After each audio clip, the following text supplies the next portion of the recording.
À Yamoussoukro, le gouvernement réunit donc ce mercredi pour un conseil des ministres a planché, entre autres, sur l'effondrement de l'immeuble qui a fait des morts à Yamoussoukro. Le maître d'ouvrage a été interpellé. Le concepteur du plan est convoqué le 6 juillet prochain devant le juge d'instruction. Par ailleurs, d'autres décisions ont été prises. On en sait plus avec notre reporter sur place à Ouattouri. La Fondation Félix Houphouët-Boigny pour la recherche de la paix ce mercredi 27 juin à Yamoussoukro, le Conseil des ministres, le dernier de ce mois, a fait le point sur la mise en œuvre des mesures arrêtées par le Conseil national de sécurité. Un conseil extraordinaire qui s'est tenu le 21 juin suite aux graves inondations des 18 et 19 juin qui ont touché le district d'Abidjan et des localités de l'intérieur du pays. À ce jour, l'assistance sanitaire et financière aux victimes, la mobilisation des forces de défense et de sécurité pour la sécurisation des domiciles sinistrés, l'assistance en tout genre est effective sur le terrain. De même que le curage des ouvrages de drainage, le déguerpissement des personnes vivant encore dans des zones à risque, la destruction des constructions réalisées dans les bassins d'orage et sur les ouvrages de drainage et d'assainissement.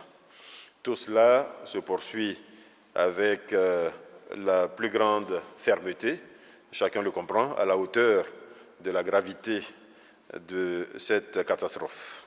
Pour mieux maîtriser le développement urbain et éviter la prolifération des quartiers précaires, le Conseil a décidé de la création d'une zone d'aménagement différée selon le schéma directeur d'Abidjan. Le périmètre couvert par la zone d'aménagement différé comprend des périmètres des communes et sous-préfectures de Grand Bassam, de Bonois, de Bingerville, d'Anyama, d'Azaguié, d'Alépé, de Luapo, de Brofodoumé, de Songon, de Dabou et de Jacquesville. Cette mesure contribuera à mieux maîtriser le développement urbain de la ville d'Abidjan en mettant un terme à l'occupation anarchique des espaces urbains et à la prolifération de lotissements de type villageois non équipés qui conduisent à la dégradation de l'environnement urbain, à la prolifération de quartiers précaires sous-équipés ainsi qu'à la multiplication des poches d'insécurité.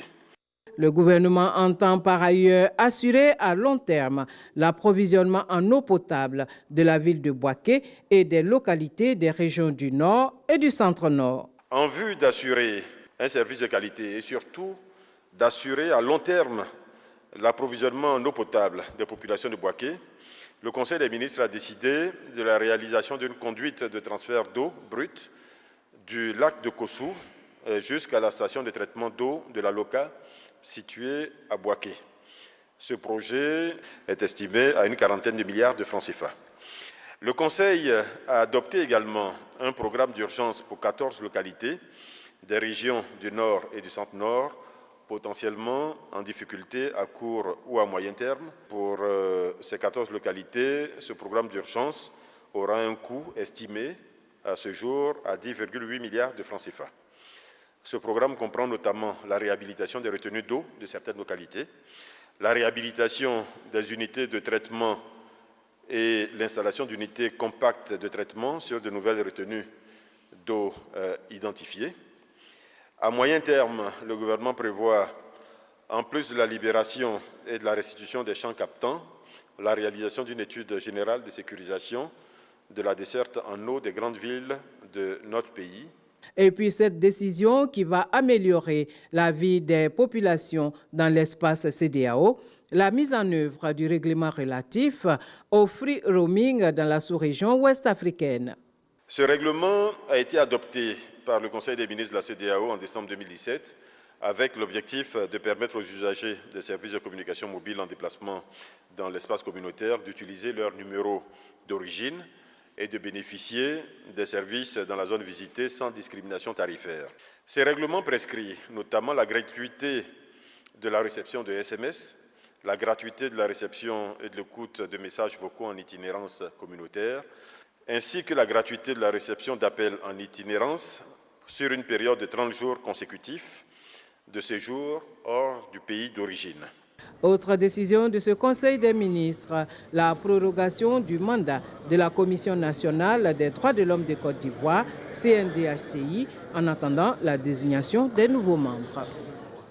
Voilà, et au cours de ce Conseil des ministres, le gouvernement s'est prononcé également sur l'effondrement de l'immeuble à Yamoussoukro, immeuble en construction le 13 juin dernier dans la capitale politique ivoirienne. Selon le gouvernement, l'enquête avance. Des poursuites ont été engagées contre les présumés auteurs de ce drame. Le porte-parole du gouvernement a fait le point de cette enquête à la presse à l'issue du Conseil des ministres. Je vous propose d'écouter le ministre Bruno Konenabagné. L'enquête ouverte a révélé que le propriétaire de l'immeuble n'avait pas de permis de construire et, plus grave, avait passé outre les mesures d'arrêt des travaux ordonnées par la mairie et par le ministère de la Construction. À ce jour, le nommé Kwasi Beniwa Théophile, maître d'ouvrage et qui a suivi les travaux jusqu'au 3e étage, a été interpellé et placé sous mandat de dépôt. Madame Amencho Rosalie, épouse de Yoboué, propriétaire de l'immeuble, est en fuite. Elle est recherchée. Elle continue d'être recherchée.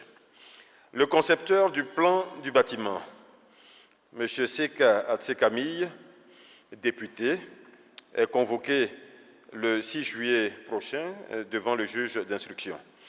Il était absent au moment des faits.